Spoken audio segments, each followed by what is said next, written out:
Welcome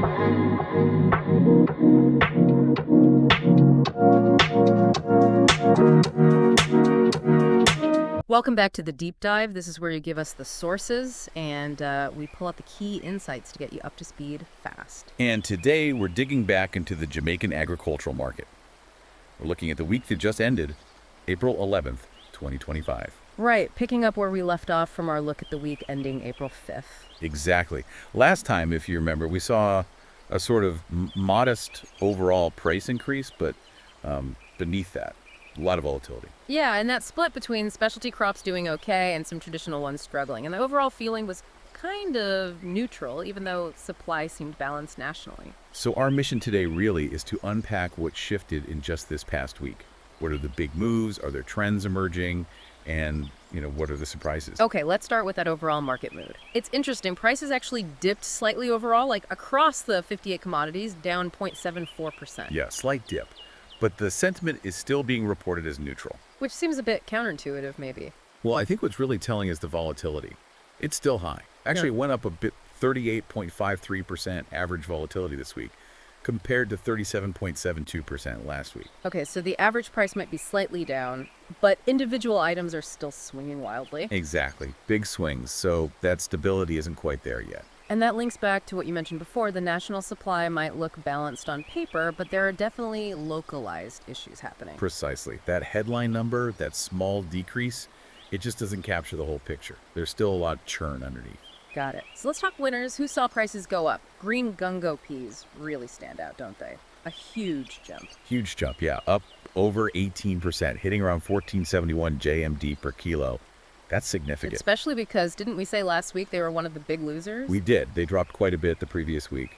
So flipping from a top decliner to, well, almost a 20% increase in just 7 days, that screams supply chain vulnerability to me. Right. Like maybe a sudden shortage somewhere. Yeah. Or a surge in demand. Could be either. Maybe some localized weather hit a key growing area, or just a sudden sharp demand pull that wasn't there before. It points to a very tight supply situation, I think. Okay. And yellow sweet peppers, they just keep climbing. They do. Another 12.5% increase this week, up to 704 JMD per kilo. We talked about this last week, massive gains. Then, too, we thought maybe greenhouse production and strong Kingston demand. And this sustained increase really backs that up, doesn't it? It suggests those greenhouse growers are meeting a very consistent, strong demand, probably in those urban centers like KSA. Seems like a real market need they're filling. What about some others? Ginger, plummy tomatoes, thyme. They also saw decent increases. Yeah, ginger often moves quite a bit depending on harvests, supply sensitivity. Plummy tomatoes, that could just be good old retail demand picking up. And thyme, maybe more niche demand. Possibly. Premium use, restaurants, maybe even export demand can push thyme prices up. It's less of a bulk commodity. Okay, let's flip to the other side then. The price drops. Imported cauliflower took a big hit, didn't it? A really big hit. Down almost 22%, landing around 25.35 JMD per kilo. Which is fascinating because last week it was a top gainer, and we noted its low volatility then. Exactly. Total turnaround. Right. It suggests maybe a large import shipment landed and flooded the market, or maybe that peak demand from last week just evaporated. So that low volatility was short-lived. Very short-lived. Looks like a classic market correction, maybe oversupply kicking in. We also saw drops for sugarloaf pineapples, sorrel, and imported cantaloupe. Any thoughts there? Well, sugarloaf pineapples drop seems linked to urban markets, maybe suggesting demand there is easing off a bit. Sorrel, that's peak supply now. Yeah, that makes sense. And imported cantaloupe. Could be import pressures, maybe more competition coming in, or just shifts in global pricing. And then there's local green cabbage, another drop, over 10%, continuing that slide. But the volatility figure is, wow. Yeah, very high volatility, over 70%. And these sharp regional disparities.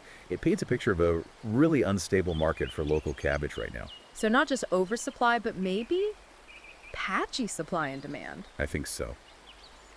Last week we talked oversupply, but this week, with that volatility and the regional differences, it suggests some areas might be swimming in cabbage while others maybe aren't. It's really uneven across the island. This volatility, not just in cabbage, but kind of across the board, it really highlights the risk element, doesn't it? Oh, absolutely. High volatility like this is tough. Farmers can't predict income. Buyers face cost uncertainty. It's just difficult to plan. And you mentioned potential oversupply in things like cauliflower now, pineapple. That puts pressure on local farmers, too. Definitely.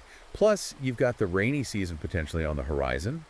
Even if national supply looks okay now, one bad weather event could throw things off balance very quickly. In the data gaps, we still have those NA supply statuses popping up, especially in places like Kingston and St. Catherine. That adds risk, too, right? It does.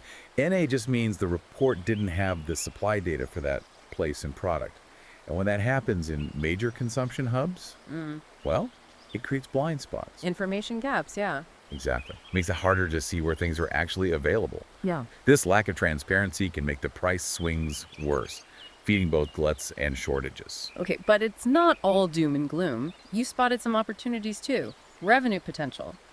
Yeah, I mean, look at green gungo peas and ginger. Prices are surging, demand seems strong. If you could produce those reliably right now, that looks like a good place to be. Capitalize on the high prices. Right. And on the flip side, for those things where prices dropped, cauliflower, pineapple, sorrel, maybe there's an opportunity for value-added processors. Buying low, creating something new. Interesting angle. And sourcing hotspots. You pointed to Clarendon and Manchester. Yeah, they're showing good supply for some of these high-growth items. Yeah. Manchester especially seems pretty consistent week after week. Reliable source, potentially. And Westmoreland, St. Elizabeth, moderate supply. Moderate, yeah. Might be good spots for buyers looking to build direct relationships with farmers. Maybe get more stable supplier pricing that way.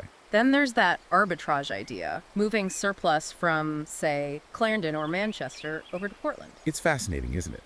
Portland keeps showing up as scarce supply, a sell zone.